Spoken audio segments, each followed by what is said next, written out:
या बातमीपत्राचे प्रायोजक आहेत pro rich look skin and hair studio. नमस्कार, पोलीस माझा न्यूजच्या बातमीपत्रात आपलं मनापासून स्वागत। पाहूयात काही विशेष घडामोडी।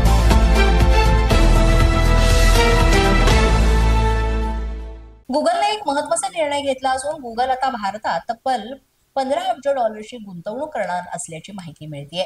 आंध्र प्रदेशातील विशाखापट्टणम मध्ये गुगल आशियातील सर्वात मोठं डेटा सेंटर उभारणार आहे। त्यामुळे आंध्र प्रदेश हे राज्य आता भारतातील पहिलं आंतरराष्ट्रीय एआय हब बनणार आहे।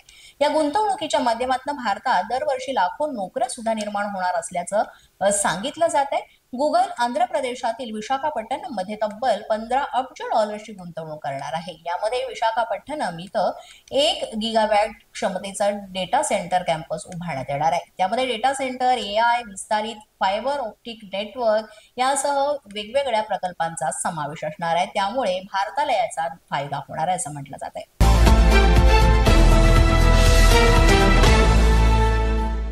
गेल्या काही दिवसांपासून वादग्रस्त कोल्ड्रिफ्ट कफ सिरप प्रकरणामध्ये अनेक नवनवीन गोष्टी समोर येत आहेत। यामध्ये निष्पाप मुलांचा जीव सुद्धा गेलेला आहे।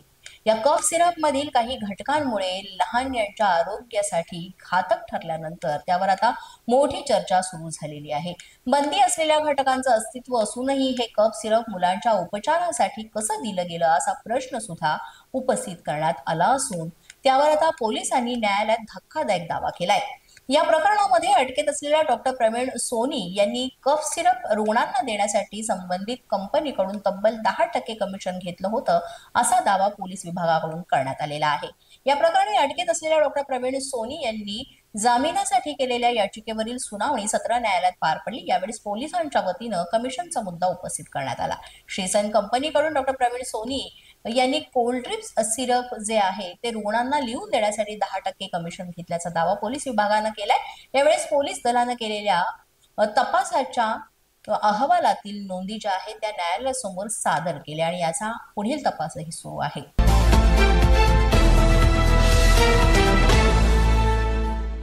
छत्रपती संभाजीनगरमध्ये टँकर मधून गॅस सिलेंडर भरण्याचा घातक प्रकार उघडकीस आलेला आहे आणि भर रस्त्यात एलपीजी टँकर थांबून गॅस सिलेंडरचं रिफिलिंग केलं जात आहे हे चित्र समोर आलेले आहे। वाळूज औद्योगिक परिसरामधील गंगापूर येथील धक्कादायक प्रकार समोर आलाय। घटनास्थळी शेकडो गॅस सिलेंडरची गोदामं सुद्धा आहेत, त्यामुळे अनेकांच्या जीवाला यामुळे धोका उद्भवू शकतोय। गंगापूर पोलीस ठाण्यामध्ये याबाबत गुन्हा दाखल झालेला असून अवैध गॅस रिफिलिंग करण्याचा सध्या शोध सुरू आहे। गुन्हा दाखल झालाय आणि त्यानंतर तपासाला सुद्धा सुरुवात झाली।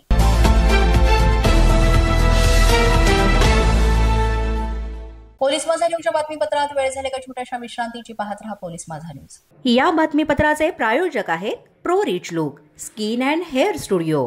विश्रांतीनंतर पुन्हा एकदा पोलीस माझा न्यूजच्या बातमीपत्रात आपलं मनापासून स्वागत।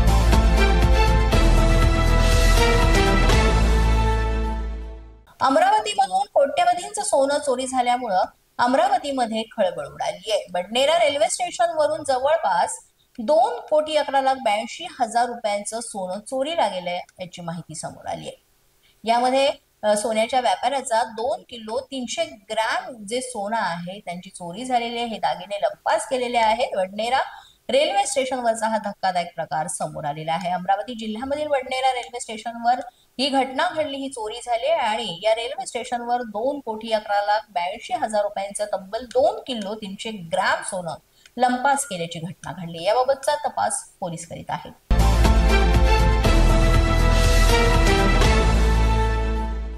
उद्धव ठाकरेंच्या हंबरडा मोर्चाची जयकुमार गोरेंनी खिल्ली उडवली। हंबरडा फोडायलाही आवाज लागतो असं जयकुमार गोरे यांनी म्हटलेलं आहे। 2 तासात 5 जिल्ह्यांचा दौरा केला, तो कसा काय केला, कुठला बांध पाहिला, कुठल्या बांधावर तुम्ही उभे होतात असा प्रश्नच जयकुमार गोरे यांनी उपस्थित केलेला आहे। पोलीस माझा न्यूजच्या बातमीपत्रात आज इतकंच। तुम्हाला आमचं बातमीपत्र कसं वाटतंय याबाबत अवश्य अभिप्राय कळवा।